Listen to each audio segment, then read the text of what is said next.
അള്ളാഹുവിൻ്റെ മഹത്തായ ഇസ്മുകളിൽപ്പെട്ട ഒരു ഇസ്മാണ് കരീം എന്നത്.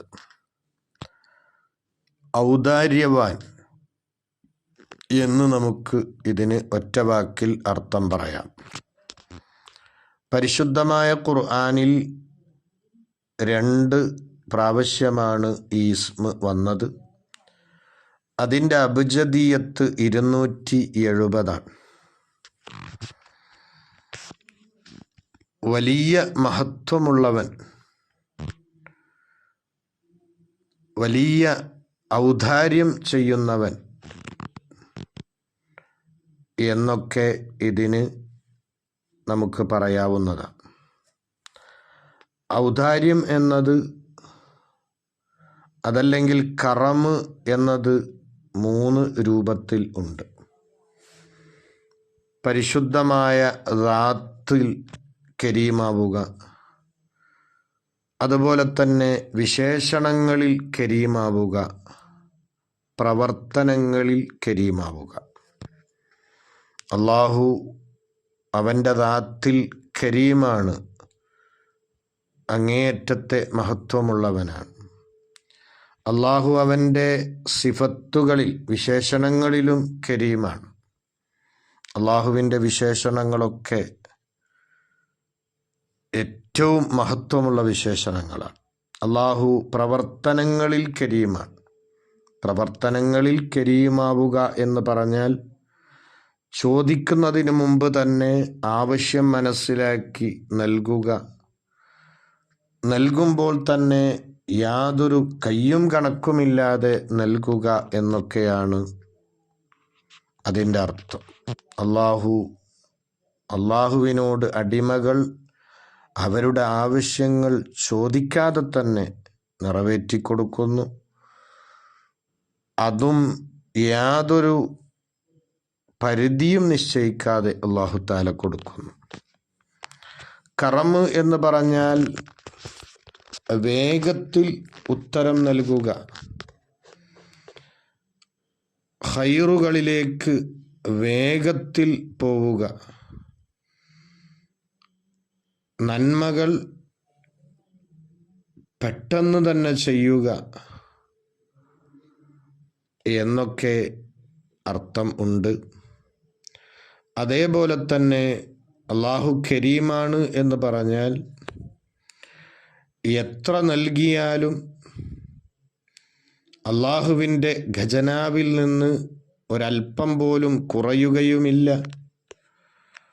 ആ നൽകലിന് ഒരു അവസാനവും ഇല്ല. ആ രൂപത്തിൽ നൽകിക്കൊണ്ടേ ഇരിക്കുന്നവൻ എന്ന നിലക്ക് കരീമിനെ വിശദീകരിച്ച പണ്ഡിതന്മാരും ഉണ്ട്. അള്ളാഹു അൽ കരീമു അലൽ ഇത്ലാഖ്, നിരുപാധികം ഔദാര്യവാനാണ്. എല്ലാ ഖൈറിൻ്റെയും ശ്രേഷ്ഠതകളുടെയും ഇനങ്ങളെ ഒരുമിച്ച് കൂട്ടിയവനാണ്. അള്ളാഹു മാപ്പ് ചെയ്യുന്നവനാണ്. അടിമകൾക്ക് നൽകുമ്പോൾ അടിമകൾ പ്രതീക്ഷിക്കുന്നതിൻ്റെയും അപ്പുറത്തേക്ക് അധികമാക്കി കൊടുക്കുന്നവനാണ്. എത്രയാണ് കൊടുത്തത് എന്നോ ആർക്കൊക്കെയാണ് കൊടുത്തത് എന്നോ ഒരിക്കലും അള്ളാഹു നോക്കാറില്ല. അള്ളാഹുവിലേക്ക് അഭയം തേടിയ ഒരാളും പരാജിതനാകാറില്ല. ഇതൊക്കെയാണ് കരീമിൻ്റെ വിശദീകരണമായി പണ്ഡിതന്മാർ പറയുന്നത്. ഒരു മനുഷ്യൻ അവൻ്റെ സൃഷ്ടാവായ അള്ളാഹുവിനെ കുറിച്ച് അള്ളാഹുവാണ് ദാത്തിൽ കരീം, ഔദാര്യവാൻ എന്ന ഒരു തിരിച്ചറിവിലേക്ക് എത്തിയാൽ മറ്റൊന്നുകൊള്ളയും ഒരാവശ്യത്തിന് വേണ്ടിയും അവൻ മുന്നിടുകയില്ല എന്നാണ്. അള്ളാഹുവാണ് വിശേഷണത്തിൽ കരീമായത് എന്ന തിരിച്ചറിവ് കിട്ടുമ്പോൾ അവൻ്റെ സ്നേഹം മുഴുവനും അള്ളാഹുവിലേക്കായിരിക്കും അവൻ തിരിച്ചുവിടുക. മറ്റൊന്നിനെ സ്നേഹിക്കാൻ അവന് കഴിയില്ല. അള്ളാഹുവിനെ സ്നേഹിക്കുക, അള്ളാഹുവിനെ മാത്രം സ്നേഹിക്കുക എന്നൊക്കെ പറയുമ്പോൾ അവിടെ നാം അടിവരയിട്ട് മനസ്സിലാക്കേണ്ട ഒരു കാര്യം, അള്ളാഹ് സ്നേഹിക്കാൻ പറഞ്ഞ വ്യക്തികളെയും വസ്തുക്കളെയും സ്നേഹിക്കൽ അതും അള്ളാഹുവിനോടുള്ള സ്നേഹമാണ്. ഈ ഒരു കാര്യം അടിവരയിട്ട് നാം മനസ്സിലാക്കേണ്ടതുണ്ട്. അതുപോലെ തന്നെ അള്ളാഹു പ്രവർത്തനത്തിൽ കരീമാണ് എന്ന തിരിച്ചറിവ് ഒരാളിൽ ഉണ്ടാകുമ്പോൾ അവൻ എന്തും തേടുക അള്ളാഹുവിൽ നിന്നായിരിക്കും.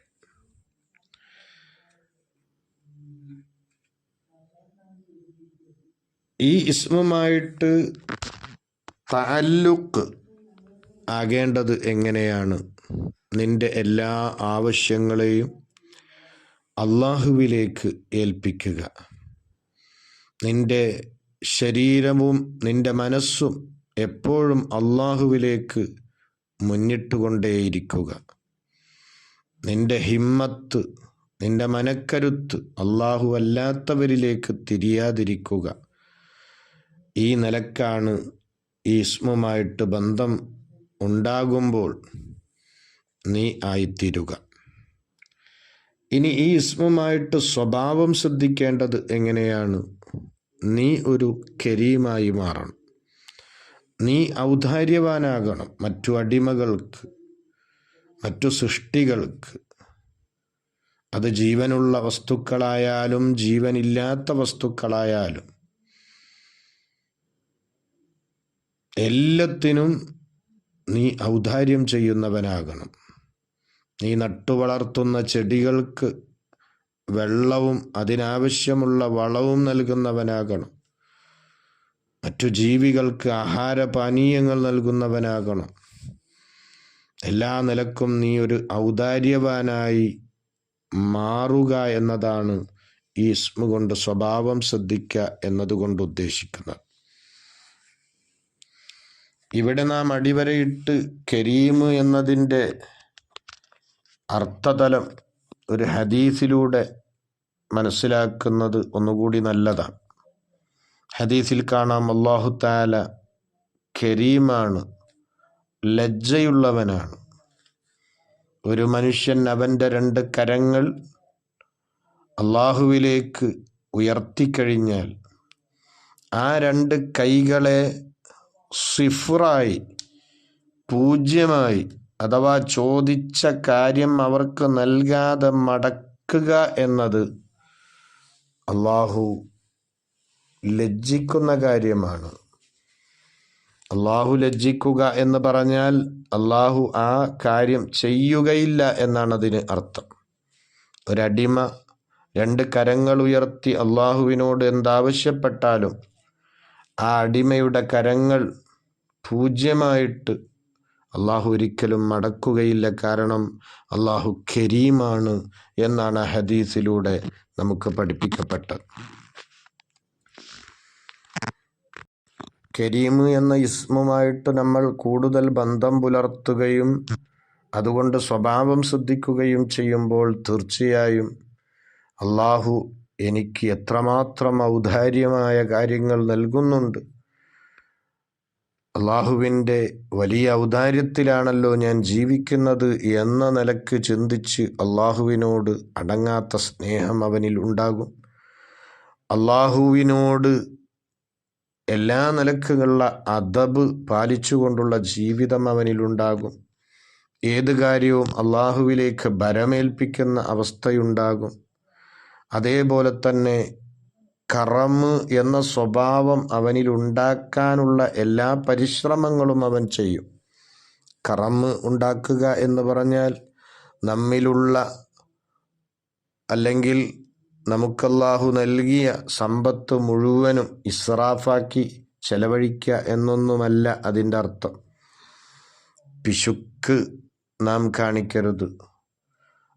അതേപോലെ തന്നെ അമിതം അതും നമ്മൾ ചെയ്യാൻ പാടില്ല. ദുർവ്യയം ചെയ്യാൻ പാടില്ല. രണ്ടിൻ്റെയും ഇടയിൽ മിതത്വം പാലിച്ച് ആവശ്യങ്ങളിലും അത്യാവശ്യങ്ങളിലുമൊക്കെ സമ്പത്ത് വിനിയോഗിക്കുകയും മറ്റുള്ളവർക്ക് ഔദാര്യമായി നൽകുകയുമൊക്കെ ചെയ്യുന്നൊരു സ്വഭാവം നമ്മളിൽ ഉണ്ടാക്കാൻ നമ്മൾ പരിശ്രമിക്കുമെന്നാണ്. ഇക്റാമ് നൽകപ്പെട്ടവൻ എന്ന ആ ഒരു അർത്ഥം അല്ലെങ്കിൽ ആ ഒരു വാക്കിൻ്റെ സാരം ഇവിടെ നമ്മൾ മനസ്സിലാക്കേണ്ട ഒരു കാര്യമാണ്. അള്ളാഹു കരീമാണ് എന്ന് നാം പറയുമ്പോൾ, ഔദാര്യവാനാണ് എന്ന് പറയുമ്പോൾ, അള്ളാഹുവിൻ്റെ ആ ഒരു ഔദാര്യത, ആ ഒരു ബഹുമതി, അത് നൽകപ്പെട്ടവൻ ആര് എന്ന് ഒന്ന് മനസ്സിലാക്കുന്നത് നല്ലതാണ്. മുക്റം, കറമ് നൽകപ്പെട്ടവൻ എന്ന് പറഞ്ഞാൽ ഈമാനുകൊണ്ടും ഹിദായത്ത് കൊണ്ടും തഖ്വ കൊണ്ടുമൊക്കെ അള്ളാഹ് ബഹുമാനിച്ചവൻ ആണ് മുക്റം, യഥാർത്ഥത്തിലുള്ള ബഹുമതി ലഭിച്ചവൻ. അവനൊരു പക്ഷേ സാമ്പത്തികമായി വളരെ താഴെ തട്ടിലുള്ളവനാകാം, ദരിദ്രനാകാം. പക്ഷേ അവനിൽ ഈമാനും ഹിദായത്തുമൊക്കെ അള്ളാഹു നൽകിയിട്ടുണ്ടെങ്കിൽ അവനാണ് മുക്റം. മുക്റം എന്നതിൻ്റെ നേരെ വിപരീതമായ പദമാണ് മുഹാൻ. മുഹാനുൻ എന്ന് പറഞ്ഞാൽ അള്ളാഹു നിന്ദ്യമാക്കിയവൻ. അള്ളാഹു നിന്ദ്യമാക്കിയവൻ എന്ന് പറഞ്ഞാൽ കുഫ്രിയത്ത്, അതുപോലെ തന്നെ തിന്മകൾ ഇത്യാദി വിഷയങ്ങളെ കൊണ്ട് അള്ളാഹു നിസ്സാരപ്പെടുത്തിയവനാണ് യഥാർത്ഥത്തിൽ നിസ്സാരൻ, നിന്ദ്യൻ. സാമ്പത്തികമായി ഒരു പക്ഷേ അവൻ വലിയ ഉയർച്ചയിലായേക്കാം. ഈമാനികമായി അവനിൽ അല്പം പോലും പ്രകാശമില്ല എങ്കിൽ, തിന്മകളാണ് അവനിലുള്ളത് എങ്കിൽ തീർച്ചയായും അവൻ നിന്ദ്യതയാണ് അള്ളാഹുവിൽ നിന്നവന് ലഭിച്ചിട്ടുള്ളത് എന്ന് നാം മനസ്സിലാക്കണം.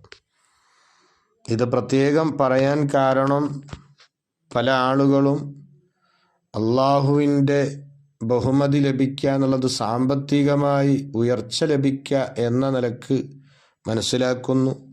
അള്ളാഹു ഒരാളെ നിന്ദ്യമാക്കുക എന്ന് പറഞ്ഞാൽ സാമ്പത്തികമായി തരം താഴ്ത്തുക എന്ന നിലക്ക് മനസ്സിലാക്കുന്നു. എന്നതുകൊണ്ടാണ് ഈ വിഷയം നമ്മൾ ശരിയായ നിലക്ക് മനസ്സിലാക്കണം എന്ന് പറയുന്നത്. ഈ കരീം എന്ന ഇസ്മുമായിട്ട് നമ്മൾ കൂടുതൽ ബന്ധം പുലർത്തി അതിൻ്റെ അബജദിയത്ത് പ്രകാരം ചൊല്ലുമ്പോൾ നമ്മളുടെ ജീവിതത്തിൻ്റെ ഓരോ അവസ്ഥകളിലും ജീവിത മാർഗങ്ങളിലുമൊക്കെ അല്ലാഹു തആല വലിയ ബറക്കത്ത് തരും.